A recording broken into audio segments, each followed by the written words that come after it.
Miss Tahmina, আপনার madam, কাছে আপনাদের কফি। আরে তুমি কে বাবা? ম্যাডাম, আমি আপনার অফিসের পিয়নের ফোলা।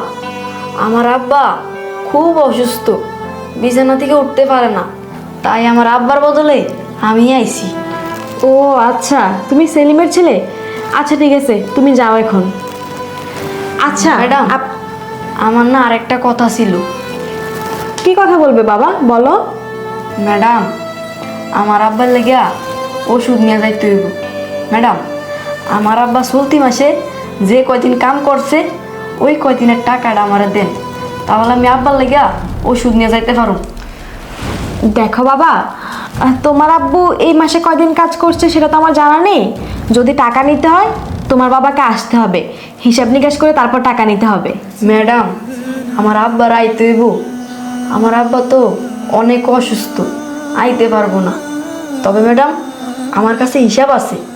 আমার আব্বা প্রথমে 3 দিন কাজ করছে 490 টাকা, তারপর 2 দিন কাজ করছে 370 টাকা, টোটাল হইল গিয়া ম্যাডাম, হ্যাঁ, 860 টাকা।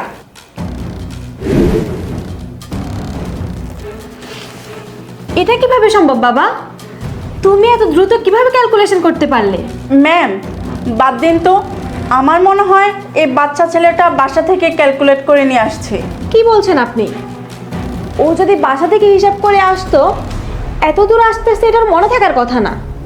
আপনার কোথাও ভুল হচ্ছে, ও তো বাচ্চা ছেলে। ম্যাম, আমি ঠিকই বলছি। আর ওরে দেখেই তো মনে হচ্ছে ও একটা ধান্দাবাজ। না হলে এরকম একটা বাচ্চা ছেলে কিভাবে এত দ্রুত হিসাব করতে পারে? ম্যাম, আপনি একটু ওয়েট করুন, আমি ওর একটা পরীক্ষা নিচ্ছি। এই ছেলে, বলো তো 263 আর 372 কত হয়? ম্যাডাম, 263 আর 372, ম্যাডাম 635। সত্যিই তো, ওর হিসাব তো একদম বরাবর। এটা কিভাবে সম্ভব? এই এই ছেলে, বল তো 632 আর 891 কত হয়? ম্যাডাম, 632 আর এলো 891, মোট হইল 1523। এই ছেলে, কি ভুলভাল বলছিস? ম্যাম, আপনি একটু ক্যালকুলেশন করে দেখুন। আমি নিশ্চিত এবার ওর হিসাব মিলেনি। এই, তুই কি ভেবেছিস বারবার ভুলভাল বলবি আর তোর হিসাব মিলে যাবে? চুপ করুন আপনি। ওর হিসেব একদম ঠিক আছে, ভুল আপনি করছেন। আমি নিজে ক্যালকুলেশন করেছি, ওর হিসেব একদম বরাবর।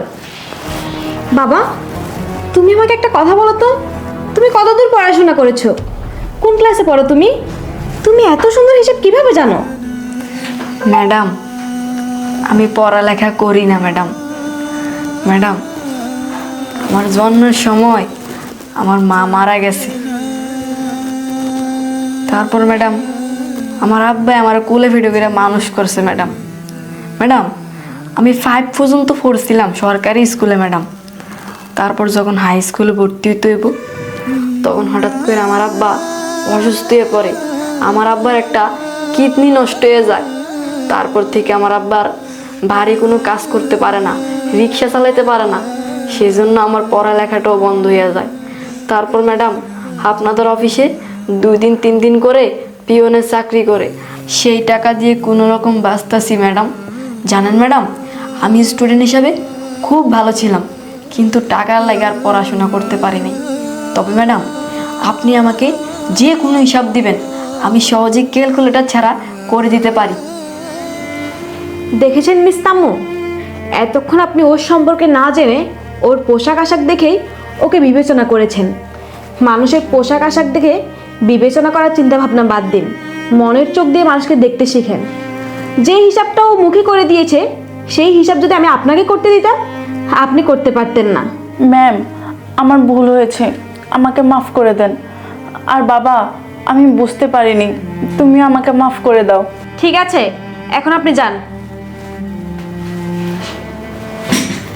বাবা, তুমি কোনো চিন্তা করো না। তুমি আবার নতুন করে স্কুলে ভর্তি হবে, পড়াশোনা করবে, একদিন অনেক বড় হবে। তোমার পড়াশোনার পেছনে যত টাকা লাগে আমি দিব, আর তোমার বাবার চিকিৎসাও করাবো আমি। তুমি এ নিয়ে কোনো টেনশন করো না, তুমি এখন বাসায় যাও। ম্যাডাম, আপনারা যে আমি কী বলে ধন্যবাদ দেবো, আমার বলার কোনো ভাষা নাই। আমার স্বপ্নটা আপনি পূরণ করলেন ম্যাডাম। আচ্ছা, এই যে নাও, এখানে কিছু টাকা আছে, যাও বাসায় যাও।